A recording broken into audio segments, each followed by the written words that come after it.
Another little skirmish begins after Malvern Hill. My army is at about 50,000 men now, and going to try and building it up a bit more through the small scenarios here before second Bull Run. So this is Kettle Run, and Thoroughfare Gap, and I'm going to defend here. I only have 10 brigades available, so this number is a bit misleading. With maybe 10 brigades, I'll have about 20,000 men if I don't go with artillery, or then 18,000 and plus an artillery piece.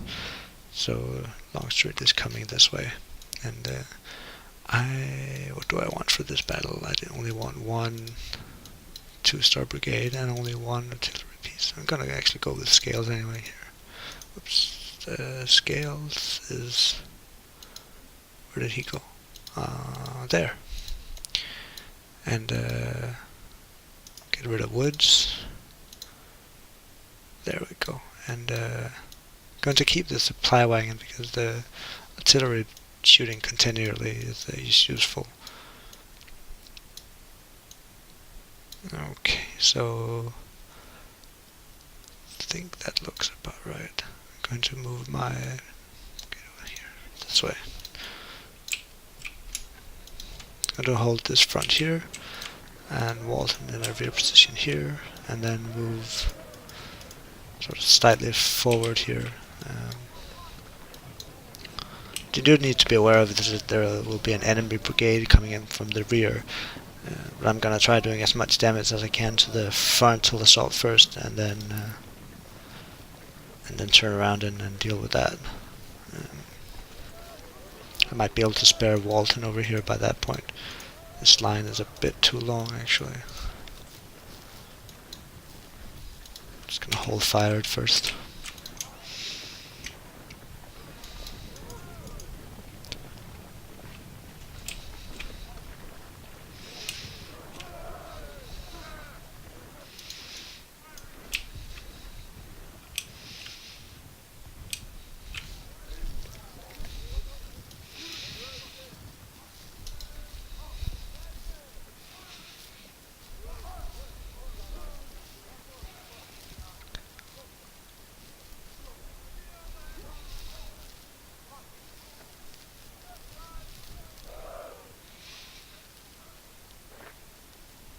Is that number wrong for my troops? I have 1, 2, 3, 4, 5, 6, 7, 9 brigades with 2,000 men in each, and that's 18,000 plus 600. Huh. Okay then. So it's a little off, this number. And the AI troops are coming in. Gonna try to destroy them as they cross the river here. And Walton's basically in a position here to support the right flank, to move in for flanking fire. If the Confederates push through here, I can fall back and refuse my line on Branch here. So that's the general game plan here. And hopefully the battle will just be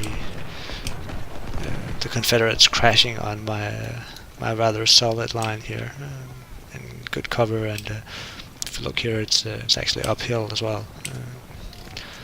So that is the game plan. I have Scales open fire now. I'm gonna actually hold this supply wagon in the rear until I need him. It's not certain that he will come into play. Already I am being slightly outflanked here by the skirmishers, which is a bit annoying.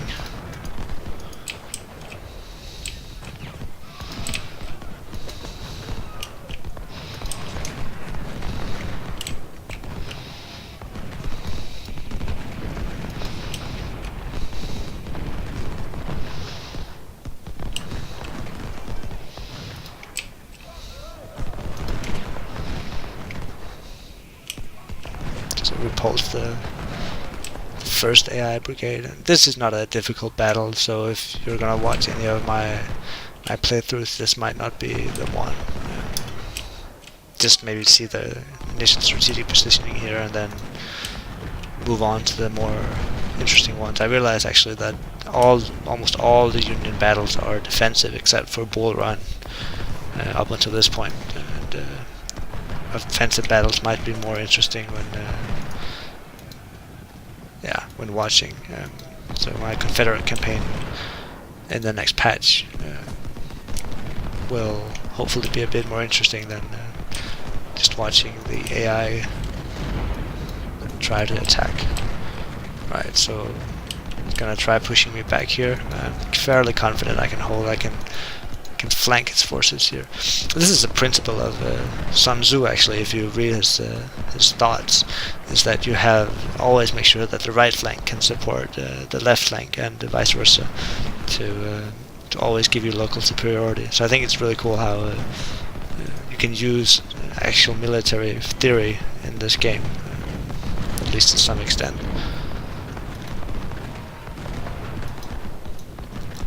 And the center here with scales can support the flank here and this whole area here. So that's what he's doing up here.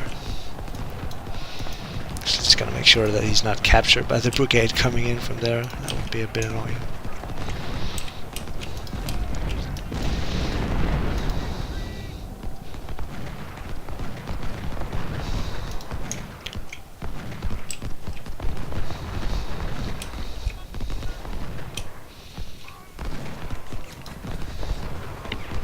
And Sun Tzu's The Art of War is not a long book, and you read it and think, oh, that sounds obvious, and that sounds obvious, but once you sort of really think about it and start applying it to your thinking in strategic warfare, then it just makes sense somehow, and you realize, okay, I've been doing some stupid stuff that I shouldn't be doing, and like this maneuver here that I'm doing could maybe improve this in this way.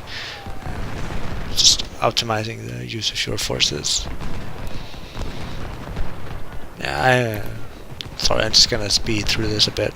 It's just a line fight, just watching out for the AI charging or not.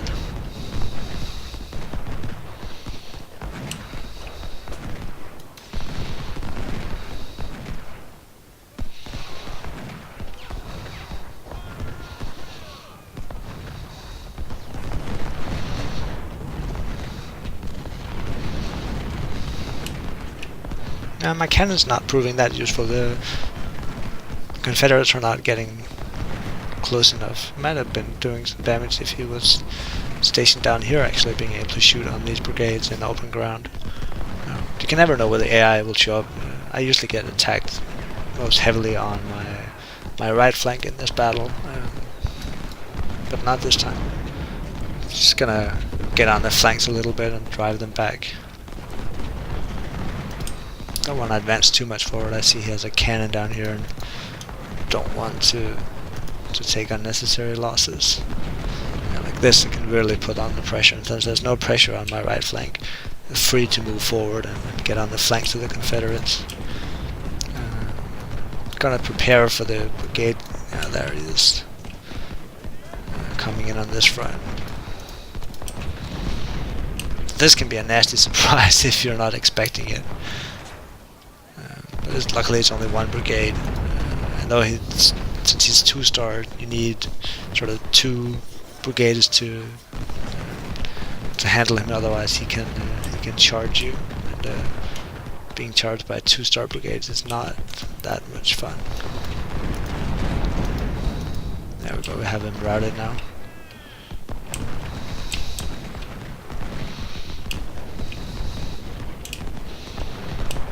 Okay, so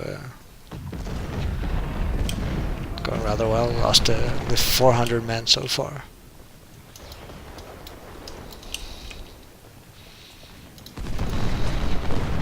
His cannons in the woods here. I did not expect that. Might be able to poke just a bit at them with skirmishers here.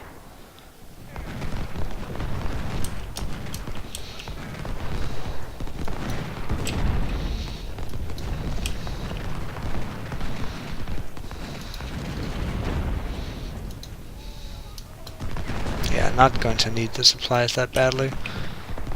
Scales would probably run out of ammo, but it's not a big deal. You can just kill these skirmishers here.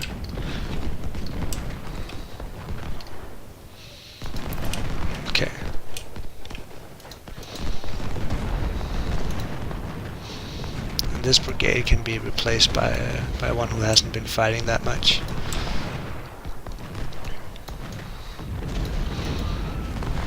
This one actually is closer. So.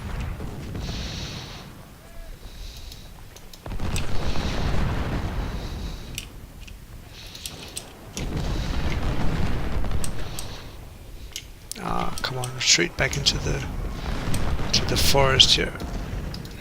Come on, fall back. There we go.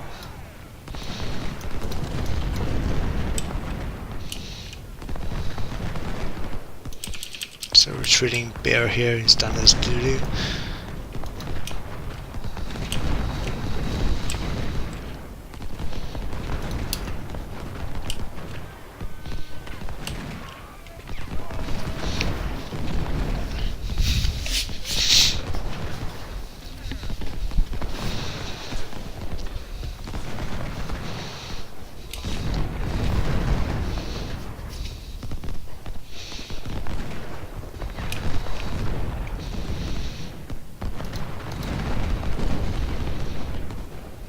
In case you actually need to kill more besides holding the gap as well in this battle.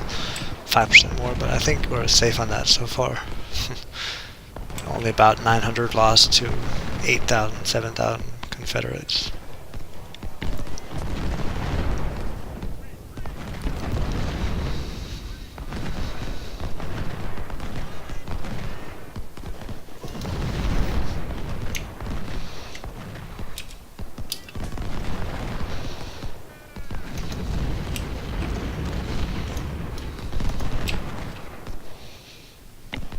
Okay, so the end of the battle. Thank you for watching, and I'll see you in the next one.